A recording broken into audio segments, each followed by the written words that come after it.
Making a difference is the mission of every Christian entrepreneur. And here are the steps on how you can not just make a difference, but also make an eternal impact without the need to change your lifestyle or your current profession. So when you think about whose job it is to make an eternal impact, you don't normally think of the average Christian businessman. But if you are a Christian entrepreneur, then it is important to you that your life both pleases God and also produces not just good, but produces eternal fruit. But how do you know the best way for you to go about making an eternal impact? Also, how do you integrate your faith into your work and your life without becoming awkward or offensive with it?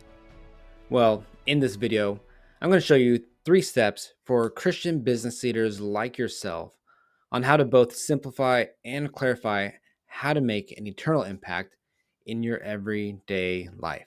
Hi, my name is George. Welcome to this channel where I help entrepreneurial and ministry-minded men like yourself to lead a thriving and missional life. So if you want to make an eternal impact as a Christian entrepreneur, then the first and possibly the last step that you're going to need to take is going to be something a little bit uncomfortable. And that's going to be to resist the need to look outward. Now, a world-renowned philosopher, maybe more like a poet, he said this. He said, if you want to make the world a better place, take a look at yourself, then make a change. And of course, that's Michael Jackson.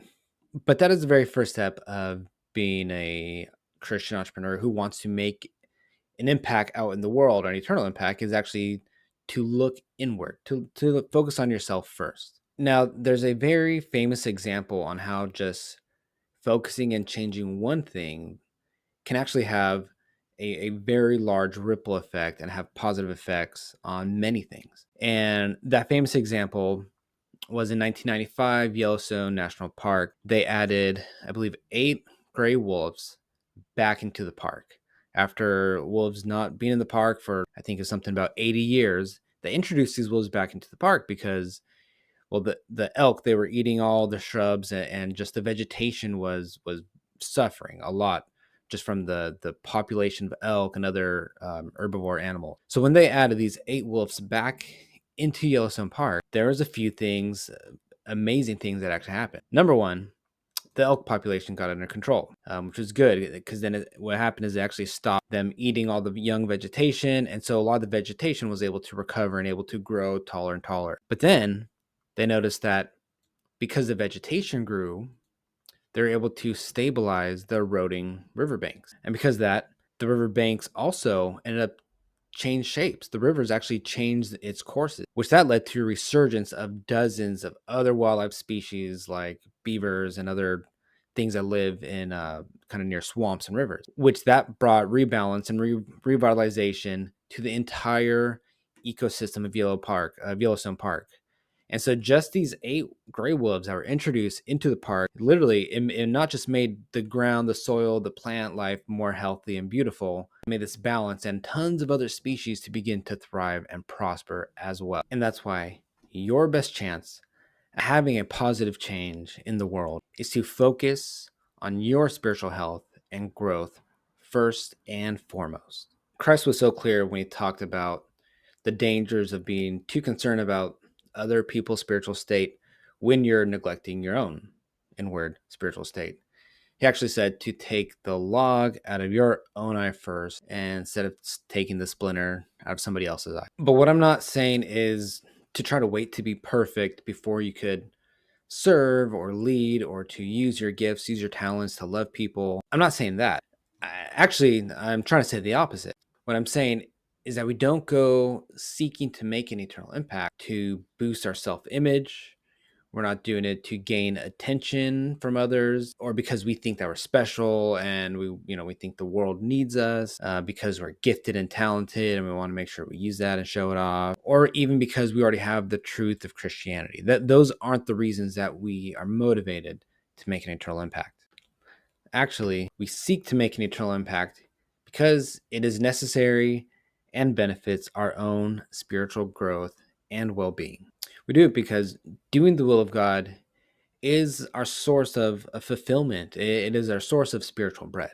So now that you know that resisting to look outward, or in other words, improving yourself, is crucial for making an eternal impact on others, that moves us to our second step, which is the role that our work plays in you accomplishing your mission and your purpose, which leads us to the question of how do I make an eternal impact even in my current lifestyle and profession? Now, there's probably no other single activity besides our work that takes up as much time as our work does. Some of us work 30 hours a week, while most of us are working 50, 60, even 70 hours a week. But no matter who you are, everything that you build on earth will eventually just turn to dust. But that doesn't mean that all of your efforts will be for nothing one day.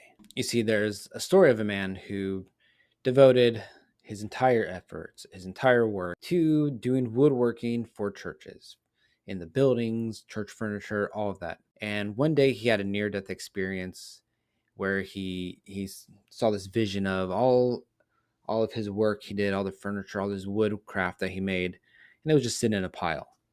And he learned, it was revealed to him that it was just sitting in a pile because those years that he was doing woodworking, he wasn't really doing it for God. It was his favorite activity. And he thought, well, if he just did it for God, then God would accept it. But the thing is, he wasn't really doing it for God. He was actually doing it for himself. See, the truth was that God had called him to something else completely different, something very specific, and he knew it. And he got distracted and he got focused on filling his time with a work that he preferred to do. And long story short, when he came back from this near-death experience, he repented and he got back to doing the work that God had specifically called him to do. And it's not that the woodworking he was doing for the churches was bad. It's just he wasn't actually aiming it. He wasn't actually orienting his work towards God. He was doing his work for the sake of his own satisfaction.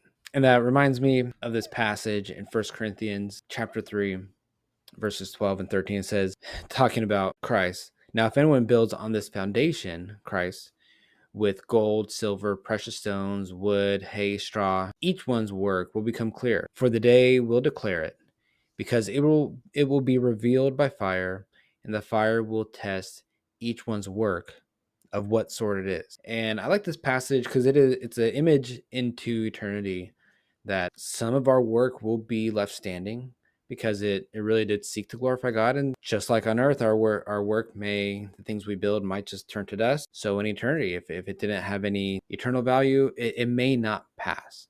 It may not pass that test. And the key thing is that we want to just aim and orient our work towards God.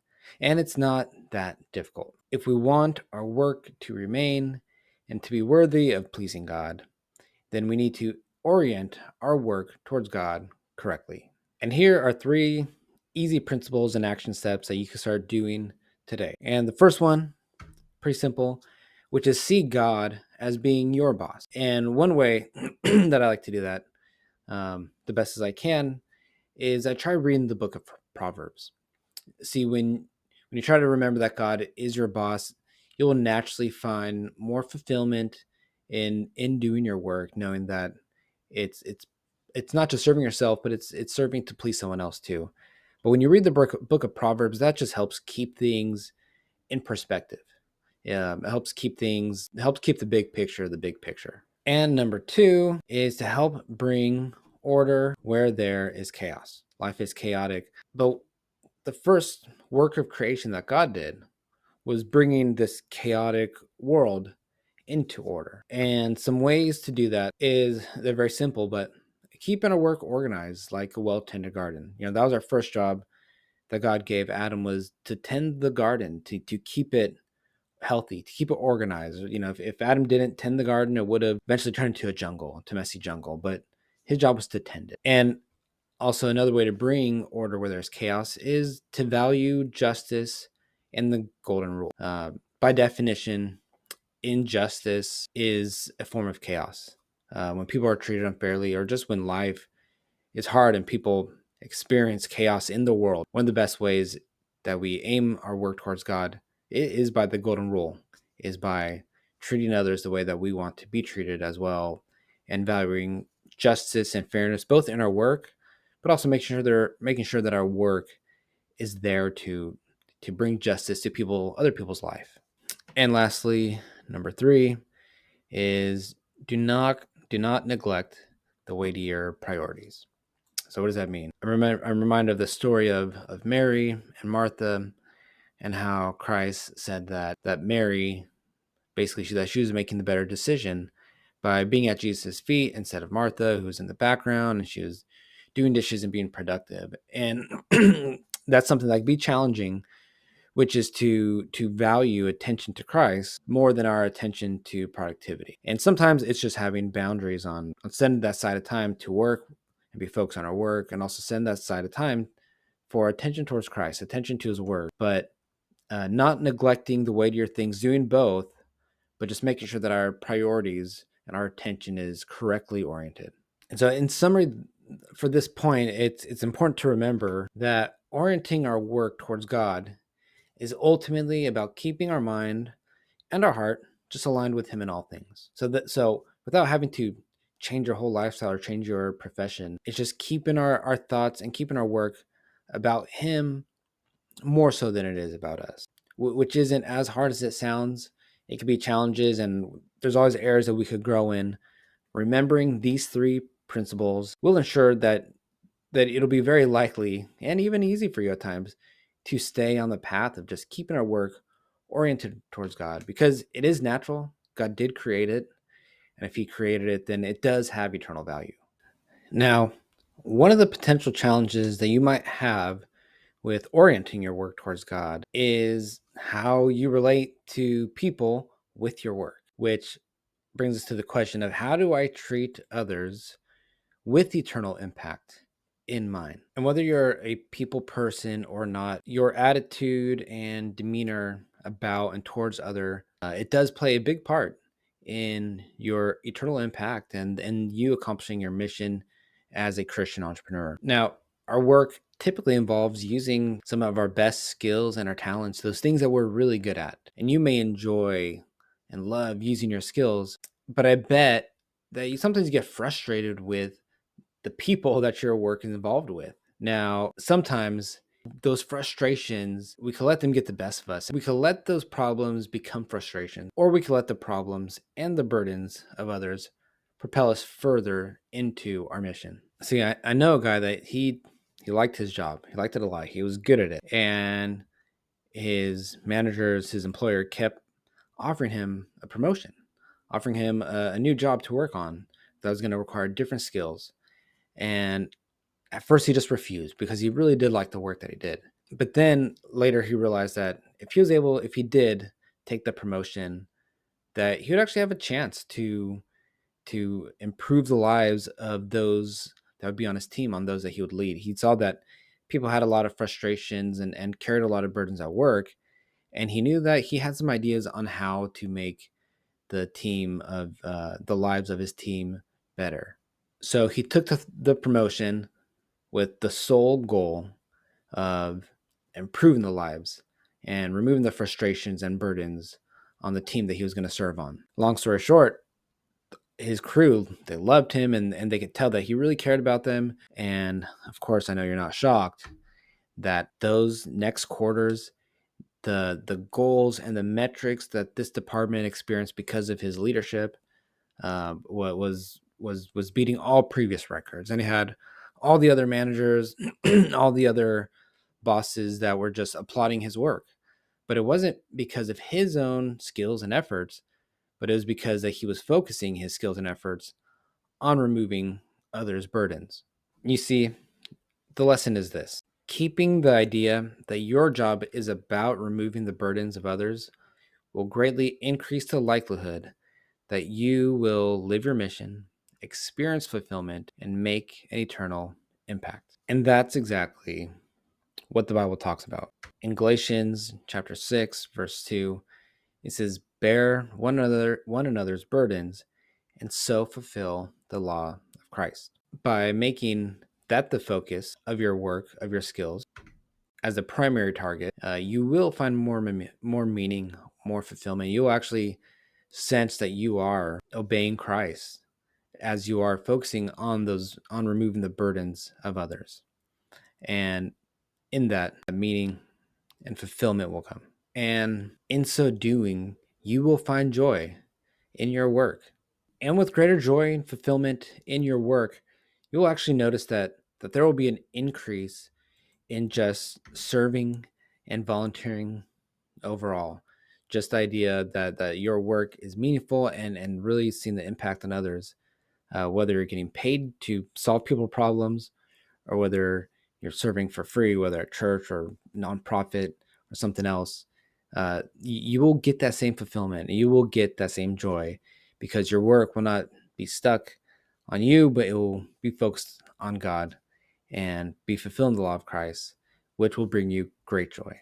And no matter what type of work that you do, so long as it's honest and fair, then I hope you can see that your work has more power, more potential, and meaning than just earning an income, but it actually has the power to accomplish your mission and to make an eternal impact.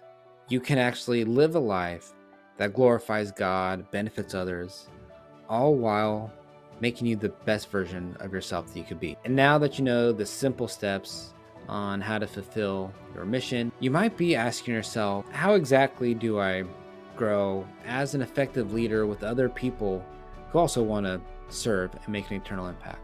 Well, check out this video right here to learn exactly how.